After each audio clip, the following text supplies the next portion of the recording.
इसीलिए शायद आप कह रहे थे कि ये चुनाव पवन सिंह घूम भले रहे, लेकिन ये चुनाव अभी आगे क्या होगा कोई नहीं जानता। क्योंकि पवन सिंह जब आए थे तो उनसे पूछा गया था कि मुद्दा का हुई, तो मुद्दा का होला कहने लगे। लेकिन अब उनको समझ में आने लगा है कि वास्तव में मुद्दा क्या हो सकता है। तो माता बहन को तो लुभा ही रहे हैं, उनसे स्नेह से बतिया ही रहे। साथ साथ उन्होंने जो कहा है कि नहीं, यहाँ मिनी फिल्म इंडस्ट्री भी बनाई जा सकती है, तो ऐसा लगता है कि पवन सिंह को अब धीरे धीरे चीज समझ में आ रही है कि होना क्या चाहिए। उपेंद्र देखिए कुशवाहा और उपेंद्र कुशवाहा और डबल इंजन की सरकार, क्योंकि लोगों को ये लग सकता है कि उपेंद्र कुशवाहा जीतेंगे तो मंत्री होंगे। नहीं, लग तो इस इलाके के लोगों को ये रहा है कि भाजपा ने उपेंद्र कुशवाहा को बुरी तरीके से फंसा दी है। 2014 में उपेंद्र कुशवाहा को बिहार में 3 सीटें मिली थी, लेकिन 5 साल का उन्होंने कार्यकाल पूरा नहीं किया और मंत्री पद से इस्तीफा देना और भाजपा से अलग होना, एनडीए से अलग होना, महागठबंधन में प्रवेश करना। और आज स्थिति यह है कि उपेंद्र कुशवाहा उसी बिहार में, वही उपेंद्र कुशवाहा को केवल 1 सीट मिली है जिसपे वे टिकट चुनाव लड़ रहे हैं। तो आप ये समझिए कि यहाँ पे चर्चा इस बात की है कि भाजपा ने ही उपेंद्र कुशवाहा को एक तरीके से राजनैतिक रूप से बिहार की राजनीति से अलग थलग करने के लिए पवन सिंह को प्रवेश कराई है। इसमें कितनी सच्चाई है, लेकिन चर्चा जो है सरेआम यही है कि पवन सिंह का मतलब भाजपा, भाजपा, एनडीए। माने भीतर खाने एनडीए के और भी जो राजपूत के अलावा भी जो घटक दल हैं, जो वोट बैंक है, वो पवन सिंह के साथ जुड़ सकता है। लेकिन आज एक खबर आई थी लेकिन जी। मैं पवन सिंह को लेकर के मैं फिर पूर्णिया जाता हूं। बताओ एग्जाम्पल, पप्पू यादव कांग्रेस में जाते हैं, हाथ मिलाते हैं, कांग्रेस में शामिल होते हैं, उसके बाद फिर निर्दलीय चुनाव लड़ते हैं। मेरे कहने का मतलब है कि पवन सिंह भाजपा के प्राथमिक सदस्य हैं। घोषणा होने के बाद, टिकट बंटवारा होने के बाद, अब नामांकन की तारीख यहाँ से 7 तारीख, 7 मई से नामांकन की प्रक्रिया शुरू होगी। वे अचानक आते हैं, 1 सप्ताह पहले रोड शो करते हैं और लगातार कैंपेन कर रहे हैं। लेकिन भाजपा के एक भी नेता जो प्रदेश स्तर के हों या फिर देश स्तर के हों, कार्रवाई करने की बात अपनी जुबान से अब तक नहीं कहा है। क्योंकि जैसे ही भाजपा पवन सिंह के विरोध में उतरेगी तो इसका असर आरा पे भी पड़ेगा, सासाराम पे भी पड़ेगा, बक्सर पे भी पड़ेगा। तो भाजपा एकदम खिड़की खुली हुई है, जो पारदर्शी है, देख रही है। हाँ, शोरगुल जो आ रहा है उसको समझ भी रही है, लेकिन पवन सिंह के खिलाफ एक शब्द बोलने को तैयार भाजपा नहीं है। इसलिए माना जा रहा है कि पवन सिंह भाजपा के पसंद हैं। मैंने डिफैक्टो उम्मीदवार है। हाँ, ये मनोज ने एक नई बात कही। अब तक ये लग रहा था कि ठीक है, पवन सिंह निर्दलीय लड़ रहे हैं, भाजपा क्या कार्रवाई करेगी। लेकिन लोगों को, मैंने मनोज ने एक नई चीज कहा कि खिड़की खोले हुए है भाजपा, क्योंकि जैसे ही खिड़की बंद करेगी उसका असर आरा पर भी पड़ सकता है, उसका असर बक्सर पे भी पड़ सकता है। एक चीज और पूछना था मनोज, पता नहीं आपके पास वो सूचना आई है कि नहीं, लेकिन मंगरुआ को जो सूचना आई है, क्योंकि पवन सिंह के साथ जो लोग हैं वो पॉलिटिकल लोग तो है नहीं, लेकिन मंगरुआ को जो सूचना आई है कि जहां जहां निर्दलीय उम्मीदवार लड़ रहे हैं, पवन सिंह सबके संपर्क में है। पवन सिंह हिना साहब के संपर्क में है।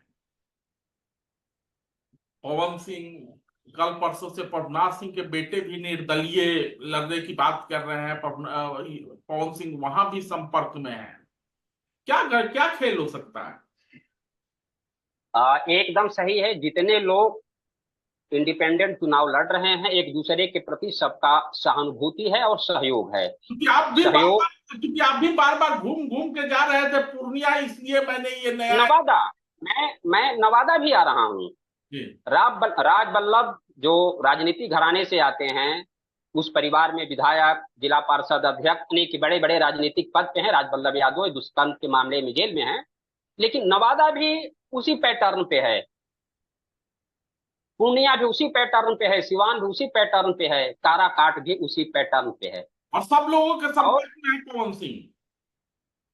एक दूसरे के सहयोग में सब लोग हैं, लेकिन कुल मिलाकर के पवन सिंह के पास कोई एजेंडा नहीं है, कोई उनका बुकलेट नहीं है। जिस तरीके से महागठबंधन इंडिया अलायंस ने अपना घोषणा पत्र जारी किया है, भाजपा ने घोषणा पत्र जारी किया है, वैसा कोई इनके पास घोषणा पत्र नहीं है। लेकिन पवन सिंह काराकाट में अपने तरफ लोगों को आकर्षित कर लिया है। मेजर एनडीए के कोर वोटर हैं। एक सवाल जो बार बार मीडिया के बहुत सारे लोग उठा रहे हैं कि चूंकि पवन सिंह निर्दलीय लड़ रहे हैं तो निर्दलीय उम्मीदवार के साथ पार्टी का संरचना नहीं होता, तो जो भीड़ अभी दिखाई दे रही है वो वोट में तब्दील होगी कि नहीं, गांव गांव तक जो पोलिंग बूथ होगा वहां लोग होंगे कि नहीं, इसको लेके संशय है। आपकी कोई पवन सिंह के करीबियों से कोई बात हुई है? ने जिस तरीके से काराकाट में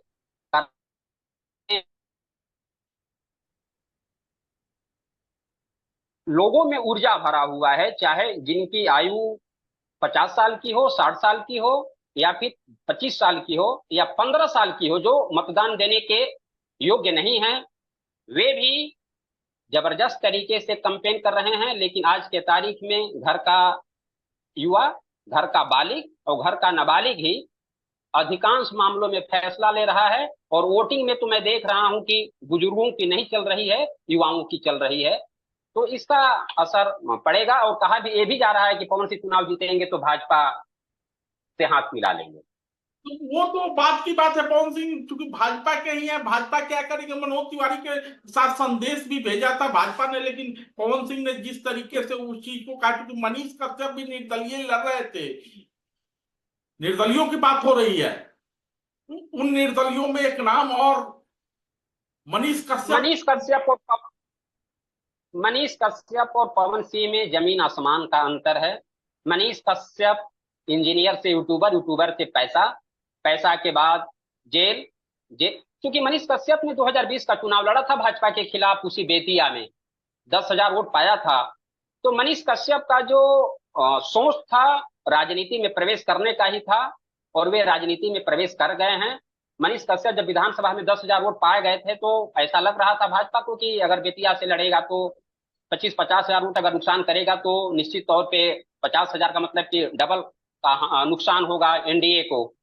तो मनीष कश्यप को सेटल कर दिया गया, उन्हें एमएलसी बनाया जाएगा, फिर उनको टिकट दिया जाएगा नहीं दिया जाएगा ये बात की बात है। लेकिन पवन सिंह और मनीष कश्यप के स्टेटस में काफी अंतर है। क्योंकि आप यूट्यूब चलाते हैं तो आपके देश भर के व्यूअर्स होते हैं, तो आपको अगर 50,000 व्यूअर्स मिल गए तो इसका मतलब ये नहीं कि, लेकिन पवन सिंह जहां खड़े होंगे तो उनके प्रत्यक्ष रूप से व्यूअर्स हैं, वो कतार में खड़े होने वाले व्यूअर्स हैं। लेकिन मनीष कश्यप के पास अंगूठा दबाने वाले, लाइक करने वाले व्यूअर्स हैं, उनका वीडियो देखने वाले व्यूअर्स हैं, दोनों में अंतर है। एक चीज और ध्यान में आया है मनोज, कि चूंकि पवन सिंह के विषय में खुल के भाजपा के जदयू के लोग तो कुछ कुछ बोल भी रहे हैं, लेकिन भाजपा के कोई बड़ा नेता इसलिए अभी तक नहीं बोल रहा है, उसका कुछ और भी कारण हो सकता है। लेकिन देखिए, पवन सिंह अलग अलग इलाकों में अगर वो नहीं खड़े होते या भाजपा ने उनको टिकट दे दिया होता, तो पवन सिंह अलग अलग इलाकों में भाजपा के लिए बड़े सहयोगी हो सकते थे। कहीं लालू यादव के साथ में भीतर खाने, यही तो बात नहीं हुई है पवन सिंह की। पवन सिंह का जो प्रथम सोच था भाजपा, द्वितीय सोच राजद बना, लेकिन दोनों तरफ से बातें नहीं बन पाई। पवन सिंह ने बहुत मेहनत किया है भाजपा को जिताने के लिए, विधानसभा चुनाव हो या फिर लोकसभा का चुनाव हो। पवन सिंह कुल मिलाकर के काराकाट के लोगों का मानना है कि पवन सिंह ही भाजपा है। और मैं एक बात आपको आज बता दे रहा हूं, क्योंकि मैं आंचलिक पत्रकारिता करता हूं, गांव गिराव कस्बा शहर से मेरा बहुत ज्यादा सरोकार नहीं है। लेकिन जिस तरीके से नीतीश कुमार ने 2020 के बिहार विधानसभा चुनाव में कहा था कि हमें पता नहीं चल रहा है कि मेरा दोस्त कौन है और दुश्मन कौन है, मेरे कहने का मतलब है कि चिराग पासवान, जदयू ने जितने सीटों पे चुनाव लड़ा था चिराग पासवान वहां मजबूती से चुनाव लड़े और नीतीश कुमार 75 से 43 सीटों पे आ गए। हमें लगता है कि 7 मई को तीसरा चरण होने वाला है। तीसरा चरण के बाद लग रहा है कि गठबंधन में एक गुबार फूटेगा, जब वोटर्स अपने अपने पसंद के प्रत्याशियों के पास जाएंगे और जो कैडर वोट है इंडिया का या फिर एनडीए का, वो जब दरकेगा तो एक नेता दूसरे नेता के ऊपर आरोप प्रत्यारोप लगाएंगे कि मेरे साथ भितरघात किया गया। उपेंद्र कुशवाहा आज नहीं कह रहे हैं, मैं दावे के साथ कहता हूं कि 1 जून को चुनाव है और 1 जून चुनाव खत्म होने के बाद रात 8 बजे आकर कहेंगे कि हमें पता नहीं चला कि मेरा दोस्त कौन था, दुश्मन कौन था, छुरा किसने घोंपा, कोई आगे से घोंपा कि पीछे से घोंपा। स्थिति बिहार की अजीबोगरीब है और ये तीसरे चरण के बाद धीरे धीरे नेता एक दूसरे पर आरोप प्रत्यारोप लगाना शुरू कर देंगे, क्योंकि उस तरह की बातें मेरे कानों तक आ रही है।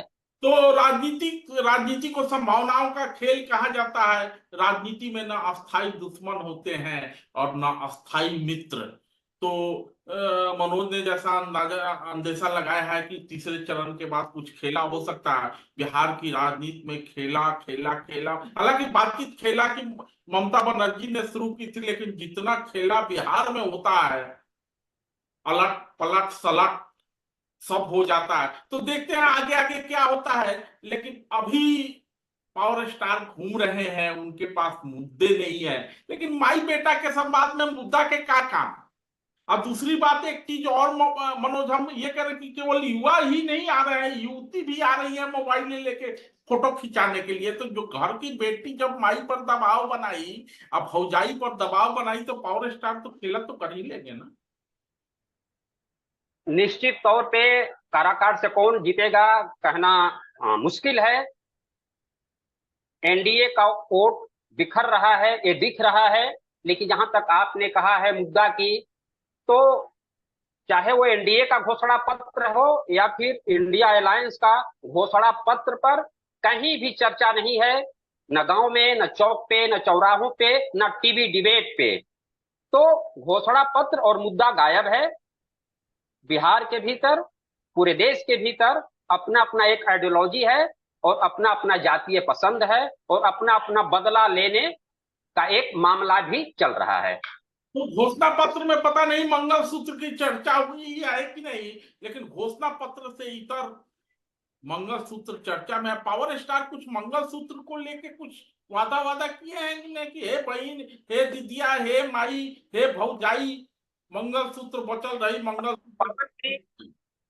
हमें तो जिस तरीके से पवन सिंह चुनावी कैंपेन कर रहे हैं, हमें लग रहा है कि उनके पीछे अच्छे राजनीतिक विश्लेषक, अच्छे प्लानर लगे हुए हैं और एक अलग ट्रैक पे काम वो कर रहे हैं, जिससे ये नहीं पता चल पा रहा है कि ये एनडीए के हैं या इंडिया के हैं। पवन सिंह एकदम बखूबी अजीब ट्रैक से काम कर रहे हैं और निश्चित तौर पे नेपथ्य के पीछे अच्छे अच्छे राजनीतिक विश्लेषक, मार्गदर्शक, प्लानर उनके पीछे हैं।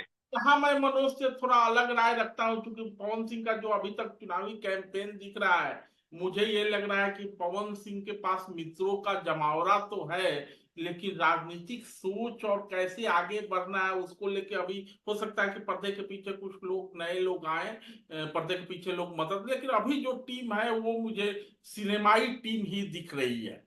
तो आगे चल के देखते हैं मनोज क्या होता है, कैसे कैसे पवन सिंह आगे बढ़ते हैं। लेकिन उपेंद्र कुशवाहा, जो कि अभी तक लग रहा था कि उपेंद्र कुशवाहा तो जीत के आएंगे ही, वो नीतीश कुमार से पूछ रहे थे कि और भी कोई उम्मीदवार चाहिए सिवान के अलावा भी, तो दे दीजिए। अब लगता है कि उपेंद्र कुशवाहा को अपनी ही उम्मीदवारी भारी न पड़ जाए। धन्यवाद मनोज। धन्यवाद। फिर हम लोग बात करते रहेंगे। ठीक, धन्यवाद।